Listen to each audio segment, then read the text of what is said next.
Well, this beautiful creation is our YouTube yacht. It is a boat themed and shaped, huh? Check it out. Rental cabin we're in the process of building. That is a dog someone dropped off 2 years ago. It's not our dog, it just lives with us, sleeps on our porch and eats our food. That's fine, we've all got those.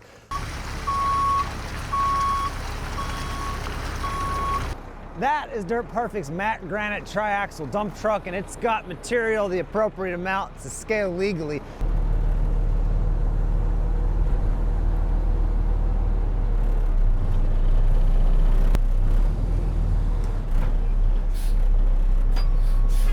This is my hat because I haven't had a chance to get to town for a haircut, and we got to hide that atrocity today. That's a Caterpillar 304 mini excavator.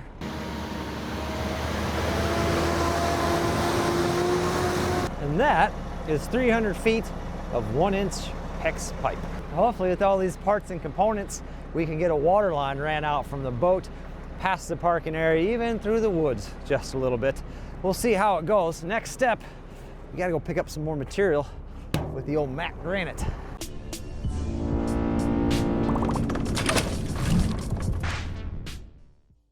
So where we are headed is called Tower Quarry. We're going to get a load of 53s. That first load was a load of lime, and we'll take a little bit closer look at it whenever we get back and we actually go to installing it. But that's what we're going to put under the pipe and around the pipe because we got some pretty rocky soil to get through.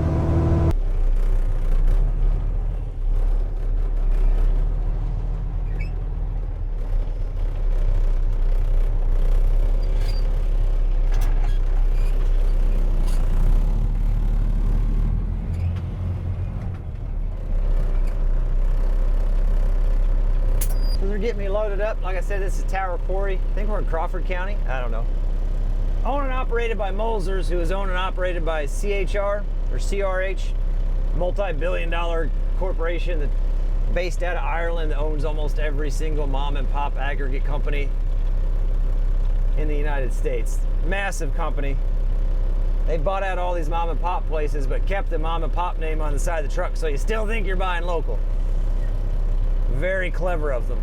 That's it. 2 scoops and we're gone, bud. 2 scoops and we're gone.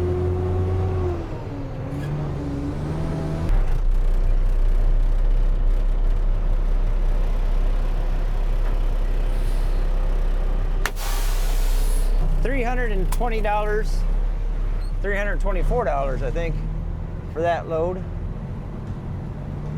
Not too bad.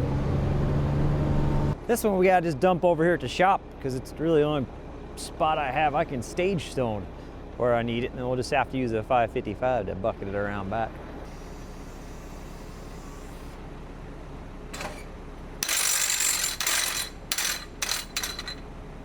Really? Really? Okay. Okay.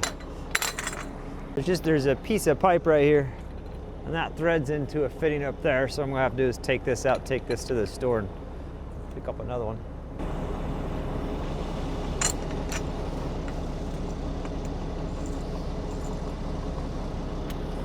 Oh look, this side still, we'll just flip it around. You know? Okay, hold on. Gotta drill a hole in that real quick. Beautiful.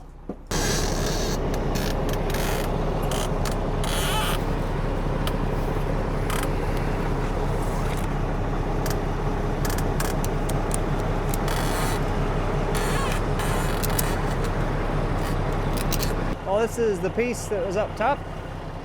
Obviously, we gotta get that piece of broken off pipe out of there. See if we can't score that pipe a little bit. Maybe get it to fold in on itself.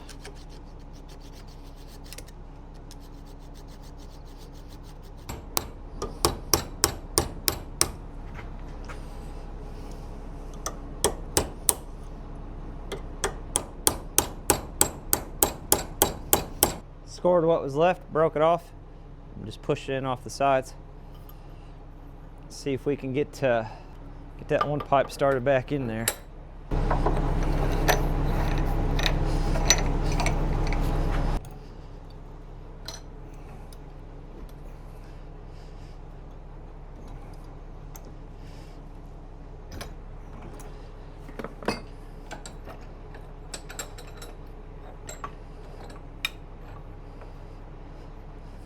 fact that I can look and see that a bolt's been cut off right there tells me it's probably the first time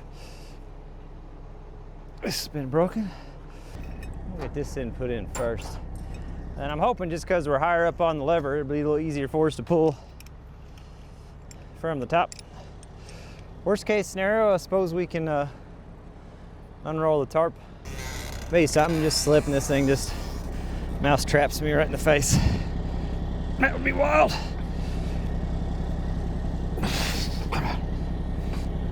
There we go.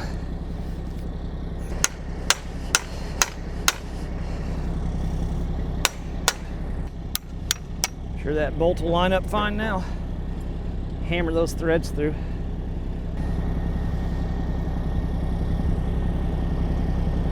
Surprisingly, that worked.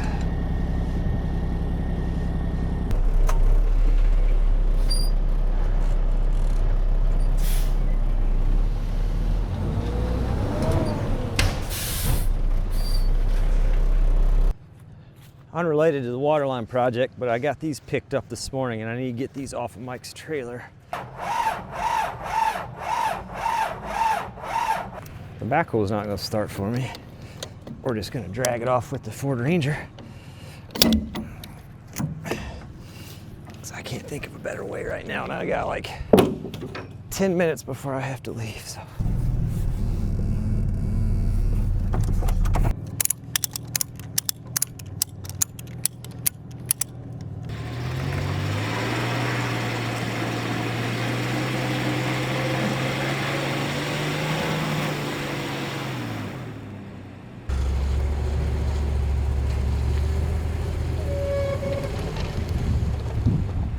Couple days later, got a little dirt stainage going on here. Managed to wrestle the bucket, the trenching bucket, up in the Ranger this morning.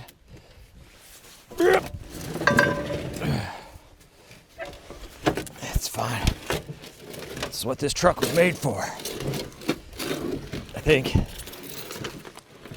sure that tailgate will hold. Oh, 1, 2, 3, 5. Yep, good enough. Good enough.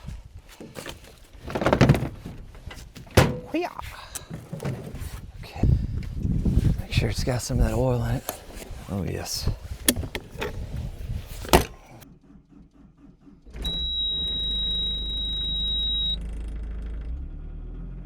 So what we're getting ready to do next, the next step, we're going to start trenching in that water line and getting it ran out. I had a few questions on the previous video why we're doing what we're doing now at this exact moment in time instead of some other step on the project.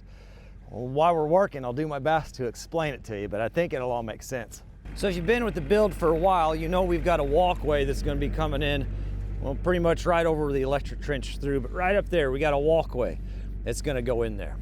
Some people call it a dock, some people call it a gangway, some people call it a bridge. I don't know. It makes me no difference what you call it, because I'm a big believer that some things in life just don't matter, and the title of that object certainly isn't one of them. You know that we got to trench the primary electric from where our pedestal is going to be back through the road and down where we cleared out a few videos ago. And the water line is going to be going right through kind of that same spot. It goes over and around. It'll have to cross right there. But as you can tell, it is a muddy mess back here. An absolute nightmare. We do have base rock down, so it holds up the heavy stuff, but it's slimy and kind of miserable to work in and not the best storage conditions for the material as it starts showing up for the build. So we want to get rock on the drive, and we want to get this area cleaned and rocked up, and we want to get the walkway built so we've got good clean access into that thing, so we're not tracking a bunch of mud and dirt and just making a mess out of it as we continue to build through the winter. But in order to make that one thing happen, we have to get the electric trenched across for the primary, covered up and buried. We have to get the water main trenched in, covered up and buried, and we've got to get the walkway built, including digging the footers, pouring the piers, and then building the deck across it. So there's a lot of things that have to happen first before we can get to that ultimate goal. We definitely need to get the stone down, but I don't want to lay stone down in this parking area, nice, clean, looking good, and then trench through it. It just doesn't make any sense to me. So we're going to try to get all that sub work down below, just like you would on a bigger job, and then we can come back, clean everything up on top of it, and have a nice, beautiful, clean staging area to get this going. The more you know, or now you know the rest of the story. I don't know, pick the catchphrase you want, but you got her figured now.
Gotta make sure I give myself enough room to get that penetration through. I can do waterproofing and sealing around it. I think that should be okay. And then we're just gonna start running our way out here.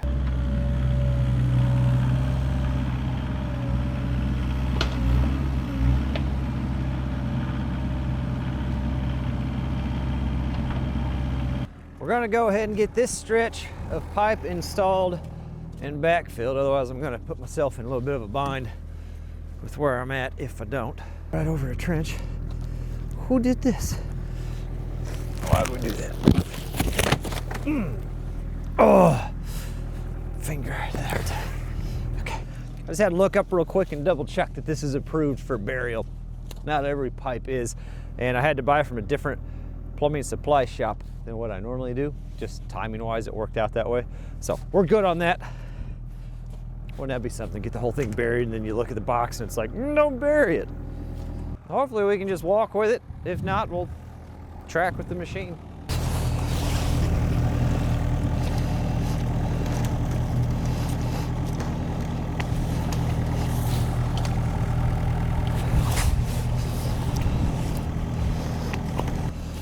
There.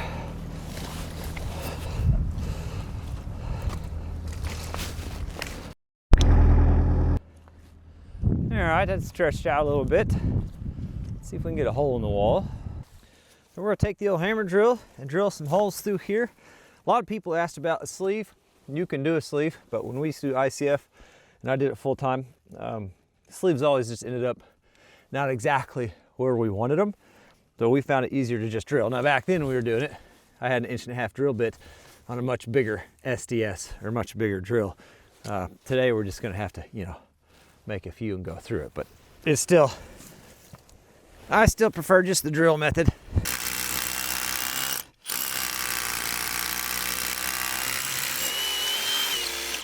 I'll blast that hole through and then I'm gonna go to the other side because it'll be a little bit easier to do what we need to do from the basement side of things.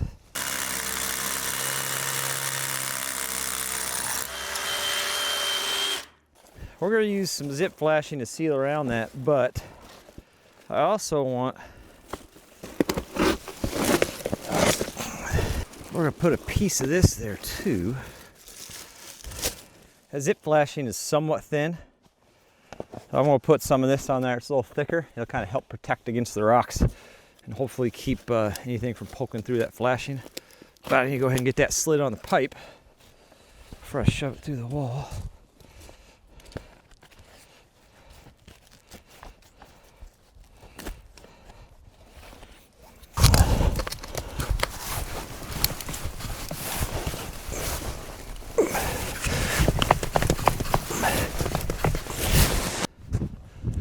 Bit more pipe pulled.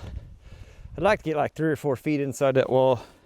It's nice to have a little bit of sacrificial on the inside. That way we got good pipe when we make the connection.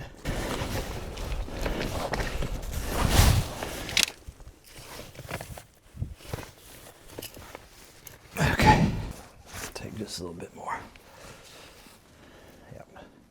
Gives us a little bit to work with when the time comes for it. Well, just because of the tightness of the job site, we're going to have to start on this end, putting a little bit down at the bottom, getting the pipe in, backfill, and just kind of have to keep working our way down. So we're using lime for this, like we said. Benefit of lime, super cheap. This was, I think I paid $13 a ton. Even though that PEX is approved for burial, this is what we're dealing with soil-wise. It's not soil, it's all rock. So obviously, we want to protect the pipe the best that we can. So we're going to lay this lime down on the bottom, put the pipe in, and then cover the pipe with it. Lime is basically just limestone dust. I mean, that's essentially what she is. So not only is it affordable, it'll do the job, and also over time, it'll pretty much set up like concrete around that pipe and do a fantastic job of protecting it. There's some things to watch out for though. Lime is very basic on the pH scale. Very basic on the pH scale, so much so that if I were to have any fittings on this section, any metallic fittings, and I put lime on it, it would slowly eat that fitting away. Even if I put a splice in that and used a crush ring, like a PEX crimp ring around there, it would slowly eat that fitting away, that ring away. and eventually we'd end up with a leak. Plastic pipe, shouldn't have any problem with that eating the pipe away. But if I had fittings, that would be where the problems would start. So we're just using this on this end through the drive area, mainly because it just sets up like concrete like I talked about, so it'll be a little bit better for driving over.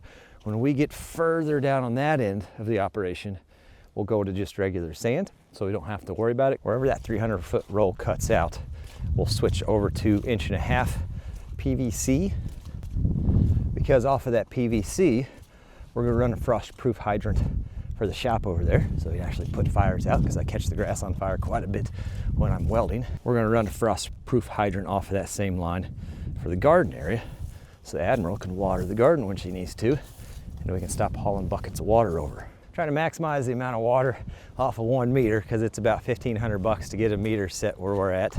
Trying to make sure that whoever's using the shower in the YouTube yacht isn't gonna lose pressure when we're over here taking care of the tomatoes. You know what I mean?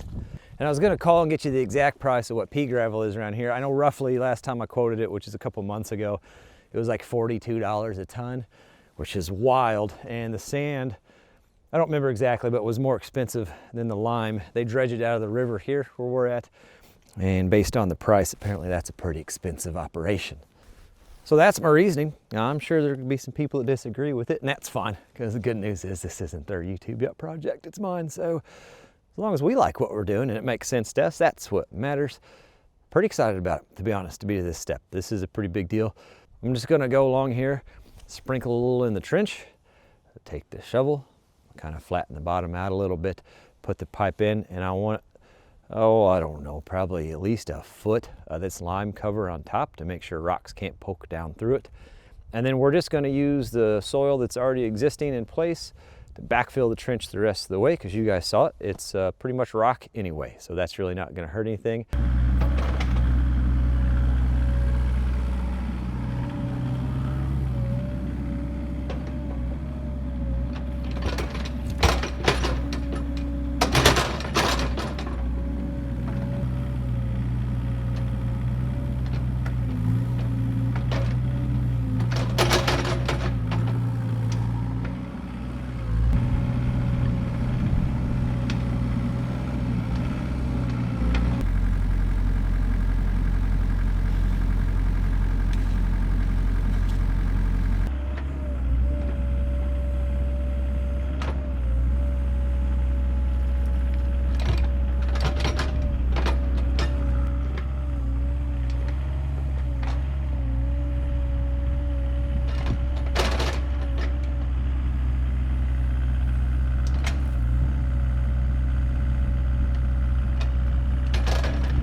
So we're getting pretty close. And then we started on that end. We haven't sealed that end yet because I knew we'd get some slack in the pipe. So we gotta get that shoved through the wall.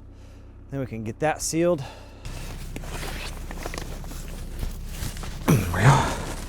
Luckily I left this hoodie out in the rain the other day.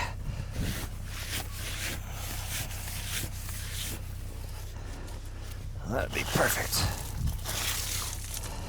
All right, we're just gonna go with flex tape on this for the actual seal part of it. Well, that is what we look like with that. Went around once the side, then around here, stretched it all out, and went across it, and then we're just gonna slide this up in there, and that'll be our abrasion protection from the stone. And that'll keep any rocks or anything from pushing through that zip it system. We are getting close on this end. That is exciting.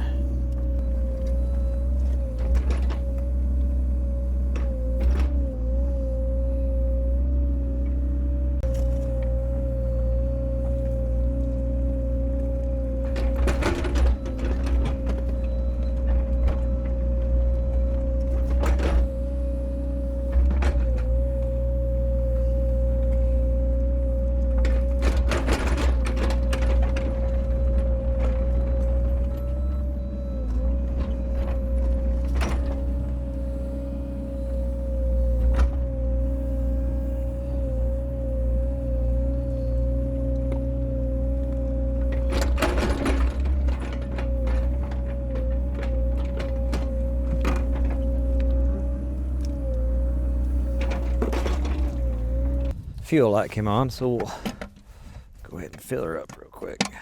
There you go. Certainly beats 5-gallon cans, that's for sure.